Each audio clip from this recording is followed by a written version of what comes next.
space to devote to Brown, who was reportedly looking for something closer to market value. So, Shannon, would the Chiefs be the best fit? Skip, he'd be a great fit. And I've told you this was going to be the hang-up with AB.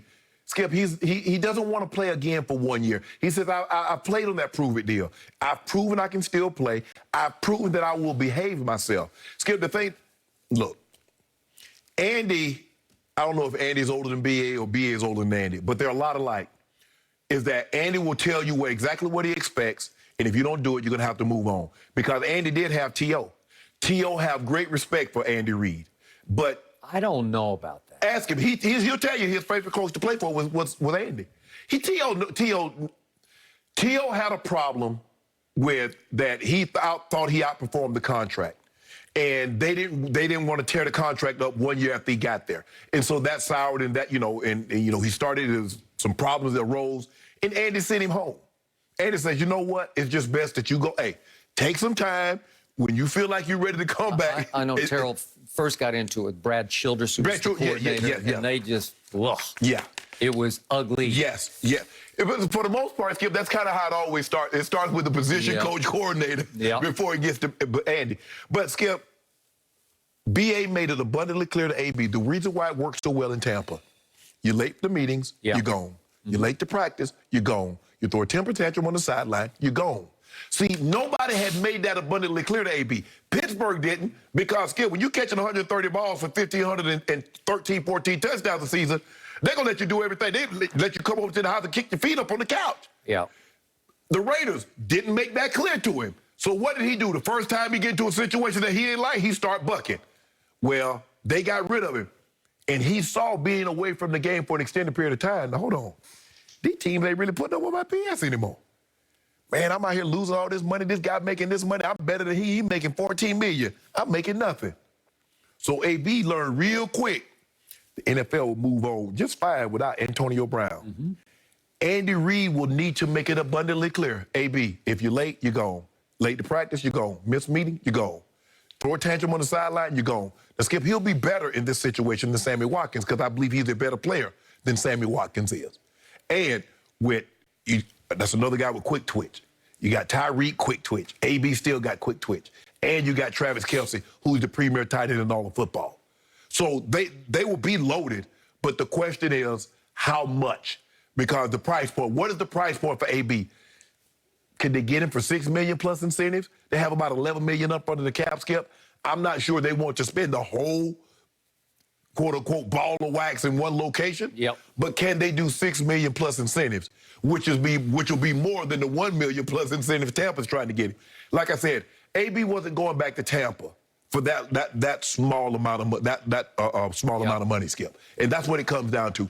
AB wants to get compensated now because he knows he's closer to the end than the beginning. Okay, before I answer this, I should probably disqualify myself. I obviously am a Brady fan, or at least a Brady defender on this show. So clearly, I would like to see Antonio go back to Tom. I bet you would. I believe, heart of hearts, Antonio won't fit anywhere except with Tom. There's some connection those two have. It's a weird connection. It's an unpredictably uncharacteristic connection of two guys who are from opposite ends of the spectrum. But it works because there's mutual respect. Yes. And I think I'm going to go all the way to mutual love. Because, Skip, the thing is that Ben, I'm not so sure Ben respected AB, and AB damn sure didn't respect Ben. Did not. But AB did. Remember, Ben called him out on the radio. Yeah, again, that interception against Denver. AB respected Coach Belichick. He didn't have any respect for Mike Tomlin, because if he did, he wouldn't have done the things that he did. If you have respect for someone, you don't do what you did. So now you go to an established situation with Patrick Mahomes. He's established. Andy Reid is established. I believe that's a little bit different of a situation than him going, because, Skip, you got to have an established coach that's firmly entrenched. There ain't no wavering. And you got to have a quarterback where they got Patrick Mahomes not going anywhere. I'll never forget the opening media session in Philadelphia, Andy Reid and Terrell Owens. And right out of the box, Andy Reid called him Terrell Owens. And Terrell sort of cleared his throat and said, Coach, it's Terrell. Yeah. And as soon as I heard that, I said, uh-oh. Like, this is not going to go that well. Right. Because that's disrespect immediately. Right. Like, you don't even know how to pronounce my first name? Okay.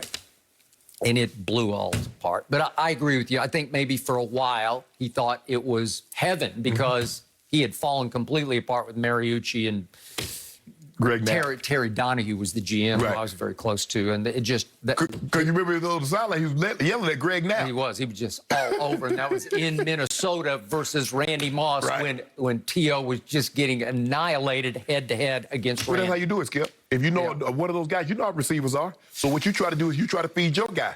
And hey, we're going to double this guy right here. Get him frustrated. That was the game when T.O. went to the locker room and basically got on a soapbox and said, I don't want Jeff Garcia anymore. I want Tim Rattay to be my starting quarterback, just for the record. Okay, I agree with you.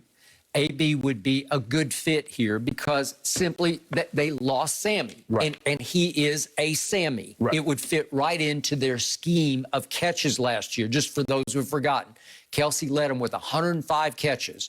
Tyreek was next at 87. Then it went down to Demarcus Robinson had 45. And don't forget him, he was a pretty key piece. Every time I looked up, what the 11, number 11's making another big catch.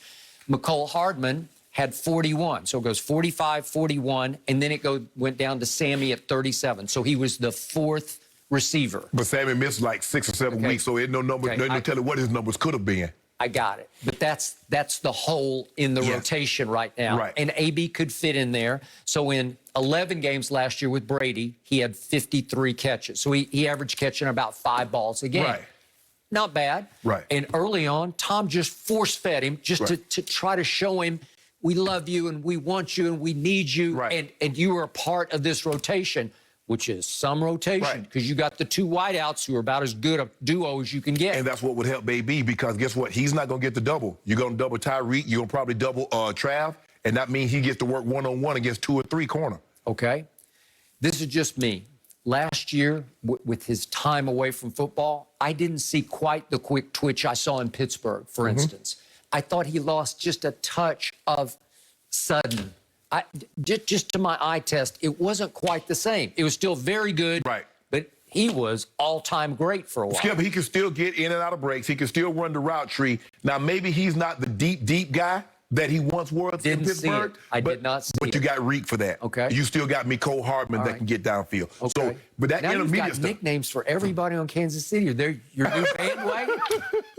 Well, Skip, I mean, everybody just go back. You don't call, I mean, in the locker room, I mean, you Trav and Reek. Yeah, but I mean, Skip, you've been around enough football that nobody goes by their full name in the locker room. They do not. So Antonio in the last 6 games with Brady had 6 touchdowns, and he had 1 in the Super Bowl. Okay, so he was coming alive, and their rapport was starting to really manifest itself in the end zone. So I thought it was a sweet spot for him to be in. But the money is not there because the money all went to everybody else. And I'm sure it is just killing his pride to say, do you know who I am? You gave him that much. We start with Shaq Barrett, Levante, and then Gronk, and we go right down the line. You gave him and him and him and him. All of them. Down to Fournette. But that's the thing. That's what AB said. AB said, hold on. Y'all found money for everybody else. But somehow y'all telling me y'all ain't got but $1 million for your boy. Okay. That's what it is. Okay. Maybe this is disqualified wishful thinking on my